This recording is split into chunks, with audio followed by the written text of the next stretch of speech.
El hijo de la antigua república. Donde los nombres de las naciones mueren, sobrevive en la garganta del elegido la voluntad del pueblo. Él no sabe aún lo que porta. Eso lo hace más peligroso. Fragmento recuperado del Corpus Austral Tomo 1, compilado por la Hermandad de los Registros Perdidos. El poder no habita en los palacios del emperador León. Habita en la garganta de quien aún recuerda cómo llamar a su pueblo por su nombre. Últimos dichos del primer ejecutado durante el año 0 del nuevo orden. La ciudad despertaba con el estruendo del altoparlante que anunciaba la voz monocorde repetida todos los días a las 6 de la mañana. Buenos días, pueblo de las Naciones Unidas del Sur. El tiempo es dinero. Es hora de ir a trabajar. Mensaje del emperador León XI, su soberano. El muchacho escuchó la proclama desde su cama sin moverse. Había aprendido, en sus 15 años de existencia bajo el yugo del nuevo orden, que el primer movimiento del día era siempre el más peligroso. Aquel instante de confusión entre el sueño y la vigilia, en que la mente todavía podía imaginar un mundo distinto. Tardaba exactamente 3 respiraciones en recordar dónde estaba. 1 por la oscuridad, 2 por el olor, 3 por el silencio de sus padres, que ya no estaban. El lejano golpe de la puerta y sus pasos alejándose por el pasillo eran lo único que quedaba de ellos cada mañana. Su oscura habitación hacía que el despertar fuera apenas un matiz entre el sueño y la vigilia. Las pocas ocasiones en que su inconsciente hacía el esfuerzo de esbozar colores en los sueños solo volvían las mañanas más descoloridas y angustiantes. La conciencia de un niño contaminada por el hedor de siglos de miseria, acostumbrado a paredes vacías de anhelos y deseos, obligado a pensar en la supervivencia desde temprana edad, eran la representación más cruda y visceral de lo que significaba nacer y crecer en ese mundo. Neon X los habrá absorbido al amanecer, como todos los días, pensó. Se llamaba Argentino. Apenas sabía que su nombre había caído en desuso luego de que el decreto de homogenización cultural lo borrara de los registros oficiales, junto con decenas de otros que olieran de algún modo a memoria comunitaria. Su madre se lo había dado en secreto, como un escudo invisible, para que sepas de dónde venimos, le había dicho una vez, cuando él era muy pequeño. Nunca le había preguntado qué significaba o a qué hacía referencia, porque intuía, con esa sabiduría oscura que poseen los niños que han conocido el hambre antes que las palabras, que la respuesta lo cambiaría para siempre. La casa olía a humedad y a una mezcla de hierba vieja y aceite de máquina. Era el olor de la miseria planificada, el perfume del sur en su tercera generación de sometimiento. Tomó el mate de madera que su madre había dejado sobre la mesa y dio un trago. Estaba frío. Las luces parpadeaban porque no habían pagado la electricidad en 3 meses. Pronto las velas serían el único refugio frente a la oscuridad. En el horizonte, la chimenea de la multinacional Neon X se recortaba contra el cielo pálido como el dedo de un dios extranjero señalando el único camino permitido. Algún día tendré la edad requerida para entrar allí y consumirme en esa fábrica. Ese día es la única promesa que este imperio cumple sin falta, pensó. Entró en la habitación de sus padres, en busca de los viejos zapatos de su padre. La puerta rechinaba cada día más fuerte. La tenue luz que entraba por la ventana descubría la harapienta frazada que los abrigaba por las noches. A los dos, siempre juntos, siempre ausentes antes del amanecer. No podía evitar pensar, cada vez que cruzaba ese umbral, que jamás había compartido un momento al despertar con sus padres. Ni siquiera unas palabras. Nunca conoció una vida que dejara el tiempo suficiente para que una familia pudiera llamarse a sí misma de esa forma.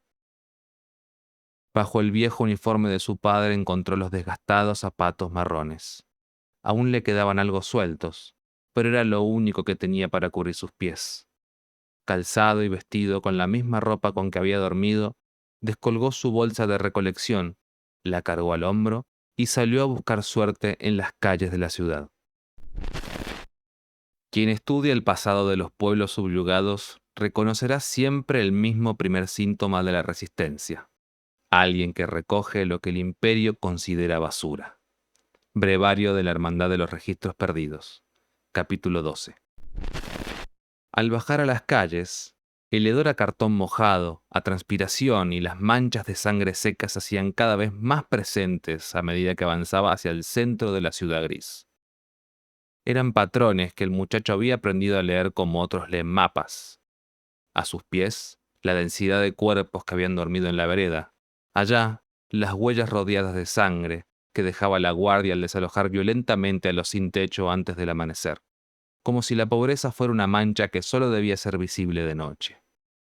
Durante el día, podía apreciarse la arquitectura distintiva entre los edificios intervenidos por el imperio y los que habían quedado atascados en el tiempo. La estética brutalista contrastaba con la antigua composición de la vieja república, opacada por las pintadas color rojo sangre del león en las paredes de la ciudad. Argentino recogía botellas de plástico con un gesto mecánico, instintivo. Cada una era una fracción de una moneda. Cada moneda era una fracción de una cena. La aritmética de la supervivencia no admitía error ni sentimentalismo. Al doblar la esquina siguiente, en una zona ausente de marcas del imperio, un destello reflejado por el sol captó su atención por el rabillo del ojo y lo obligó a detenerse. A mitad de cuadra, un portón de chapa entreabierto desbordaba de su interior chispas como pequeños bichitos de luz. Pero lo que capturó su atención fue otro resplandor. Recostada en el ripio desgastado junto al portón, una botella de vidrio relucía bajo el sol con una intensidad que no le correspondía por naturaleza, como si algo en ella reclamara ser encontrada. Está ahí para mí, pensó, y supo al instante que ese pensamiento era absurdo, y sin embargo no pudo sacudírselo. Se acercó con pasos cortos, intentando no hacer ruido. Escuchó el golpe sordo de una puerta cerrándose adentro. Se pegó a la pared, y al acercarse a su objetivo, el portón se abrió de golpe. Un hombre apareció con una máscara de trabajo que llevaba un pequeño visor metálico, del tipo que usaban los artesanos clandestinos que todavía reparaban cosas en lugar de reemplazarlas. Se la retiró con manos grasosas. Sus ojos negros, los ojos de un hombre que había vivido más de lo que el Estado le hubiera permitido, se posaron en los del muchacho durante lo que le pareció una eternidad. ¿Qué haces ahí, pibe? La pregunta no era una amenaza. Era, reconoció el muchacho con una certeza que no supo explicar, una evaluación. Recolecto botellas, dijo Argentino con sinceridad, para llevar al centro de reciclaje. Así consigo algo de plata para que mi familia coma algo rico hoy. Vi esta botella y pensé en llevármela. ¿Sabes de quién es esa botella? Dijo el hombre con cierto desdén. No, respondió dudoso. Es solo una botella de vidrio vacía. Claro, se quejó. No es de nadie. Ya nada es de nadie hoy en día. Todos agarran lo que ven sin preguntar. El hombre resopló.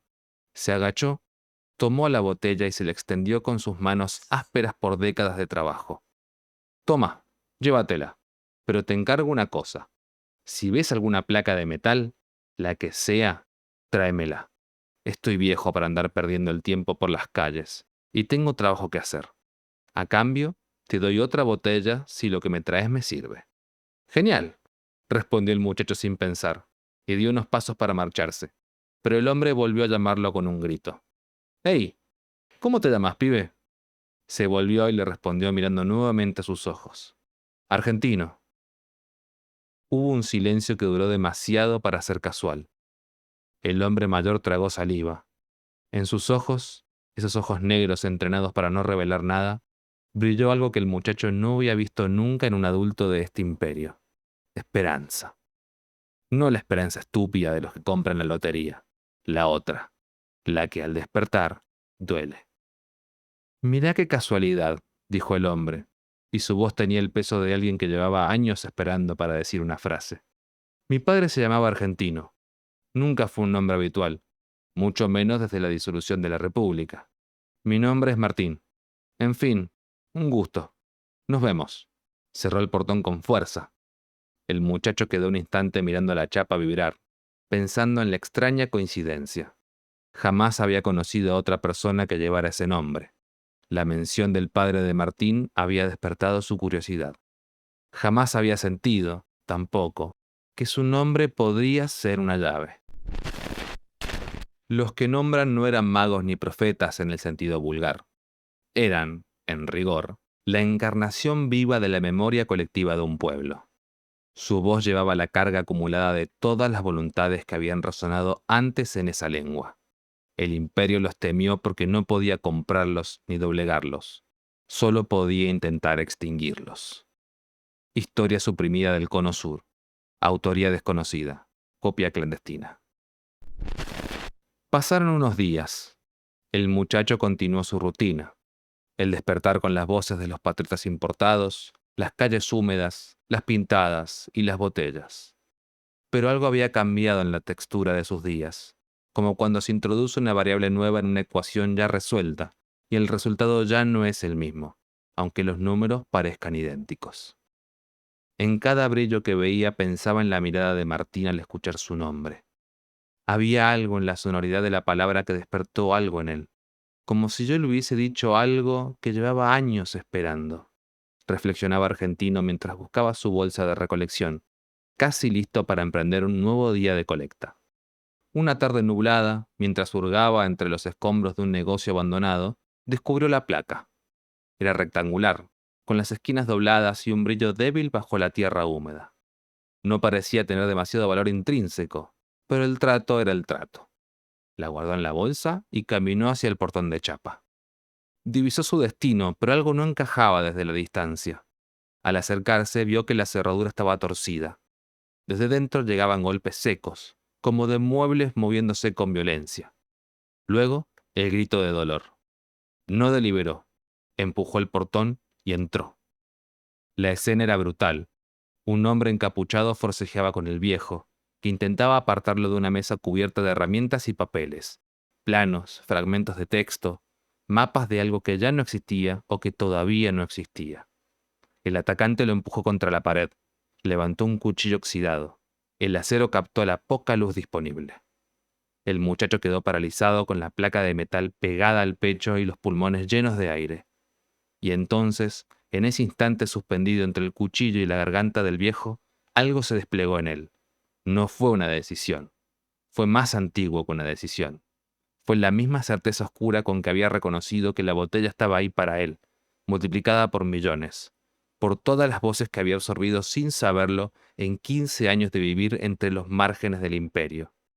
La luz reflejada en el acero desapareció con el brusco movimiento que anunciaba su trayectoria final hacia el pecho de Martín. ¡No lo mates! Las tres palabras resonaron en el taller con un eco que no correspondía al tamaño del espacio. No era volumen, era otra cosa.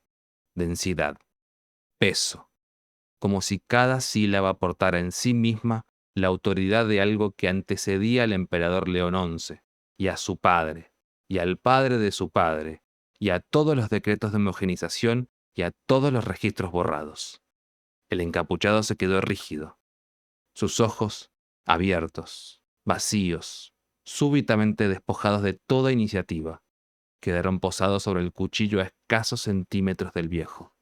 No lo soltó, no avanzó. Simplemente dejó de ser un agente activo del mundo y se convirtió en una estatua de carne.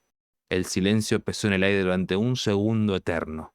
Martín reaccionó con una velocidad inesperada. Dio un paso hacia el costado, tomó una barra de hierro del suelo y golpeó al intruso en la nuca. El hombre cayó como un cuerpo al que le han retirado el esqueleto, sin emitir sonido. El primer signo del que nombra no es el milagro, es el miedo. El elegido no sabe que ha hecho algo imposible. Los que lo rodean, sí. Comentarios al Corpus Austral. Autor desconocido. ¿Vos sabés lo que acabas de hacer? El viejo lo tenía tomado de los hombros. Sus ojos inyectados brillaban con esa misma esperanza dolorosa del primer encuentro, pero ahora multiplicada hasta el límite de lo que un rostro humano puede contener. Yo solo grité, balbuceó el muchacho. No, dijo Martín, y algo parecido a una sonrisa cruzó su rostro. No fue un grito nada más. Escúchame. Argentino vio nuevamente esa luz en los ojos del viejo, la misma que había encendido su mirada al escuchar su nombre. Tragó saliva y sintió el ardor en sus cuerdas vocales como una marca de lo que acababa de ocurrir. Guardó silencio. Martín bajó la voz hasta convertir en algo que parecía más pensamiento que sonido. Antes, Cuando esto se llamaba Argentina, desde los antiguos criollos hasta los modernos teóricos de la cultura, hablaban de la voz que manda. Era un mito que fue pasando de generación en generación, un hombre capaz de poner la voluntad de la gente en pausa o de encaminarla con la proclama de su voz. Le llamaban el que nombra, porque su fuerza venía de cómo pronunciaba las cosas, de la determinación y de la convicción mezclados con la música del habla, con la memoria del pueblo entero depositada en cada fonema. El muchacho siguió las palabras de Martín tembloroso, pensando en ese nombre que había mencionado, Argentina. ¿Qué relación guardaba su nombre con ese antiguo término en desuso? Pensó. El viejo cerró los ojos. Respiró profundo como alguien que lleva décadas guardando un secreto y siente, por primera vez, que puede depositarlo en otras manos. Antes había muchos como vos, pero un día el pueblo dejó de escuchar a sus compatriotas y el poder fue tomado por un régimen democráticamente elegido que decidió que eran una amenaza para el orden social. La supresión sistemática de los símbolos, las costumbres, los nombres autóctonos y referenciales fue debilitando la mística que le daba fortaleza a este grupo de dotados. Los fueron cazando, los fueron corrompiendo, fueron eliminando su influencia y borrando los rastros de su existencia, hasta que, hace ya mucho tiempo, el imperio declaró que estaban extintos. Muchos como yo. ¿A qué se refiere? La mente de Argentino era un torbellino que parecía no tener fondo. Martín abrió los ojos. Pero el imperio miente, o está equivocado. Lo que acabas de hacer me demuestra que el que nombra aún vive, y eso, muchacho, es lo más peligroso que podés ser en este mundo. El ladrón comenzó a quejarse en el suelo con movimientos torpes que amenazaban con devolver el peligro a la habitación. Martín no dudó. Lo redujo con manos que conocían ese trabajo desde antes que el muchacho naciera. Buscó entre sus ropas. Encontró una pequeña etiqueta de plástico con un número y un símbolo que el muchacho no reconoció, pero cuya geometría le produjo una náusea instintiva, como la que producen ciertas formas en los sueños. El viejo guardó el hallazgo en silencio. No explicó nada. Las cosas más importantes, comprendió el muchacho en ese instante, nunca se explican en el momento. Quédate tranquilo. Yo me ocupo. Vos volvé a tu casa antes de que alguien note algo raro. Le alcanzó la botella como recompensa, lo miró a los ojos y le apretó el hombro con una fuerza que no era violencia, sino transmisión, como si por esa presión quisiera transferir algo que no tenía palabras. Al darse vuelta para irse, el muchacho lo vio arrastrar al intruso hacia el fondo del taller. Martín se volvió una última vez desde el portón. Lo miró a los ojos, sin sonrisa ahora, solo el peso de lo que acababa de decir, y cerró la chapa con un golpe seco. Caminó de regreso con la bolsa más pesada que nunca y el corazón todavía desbocado. Al llegar a casa, fue directo a su cama. El estómago se le cerró. La ciudad fuera continuaba su rutina de sumisión administrada. Las chimeneas de Neonex seguían dibujando su firma gris sobre el cielo. En algún lugar, sus padres seguían ensamblando robots que jamás verían funcionar. Y él yacía inmóvil, con los ojos abiertos en la penumbra, comprendiendo lentamente, del modo en que se comprenden las cosas que cambian una vida, no de golpe sino en capas, como sedimento, que lo que había pronunciado en ese taller no era suyo, era de todos los que habían llevado ese nombre y ya no podían pronunciarlo. Era de todos los que habían sido borrados de los registros y seguían vivos en la forma en que la voz, invisible a los ojos, ondea el aire. Era, en definitiva, más antiguo que él y más persistente que el imperio. La voz del viejo resonaba una y otra vez en su mente. El que nombra aún vive. Cada vez que lo recordaba sentía un escalofrío que le helaba el cuerpo, de la nuca hasta los pies. El escalofrío particular de quien acaba de descubrir que es portador de algo que no pidió y que no puede devolver. Apretó las sábanas contra su cuerpo. Adentro, en esa cama, en ese cuerpo de 15 años que olía a tierra y humedad, algo mucho más viejo que el emperador acababa de despertar. Y sabía, con la misma certeza oscura con que había sabido que la botella estaba ahí para él, que su vida había cambiado para siempre.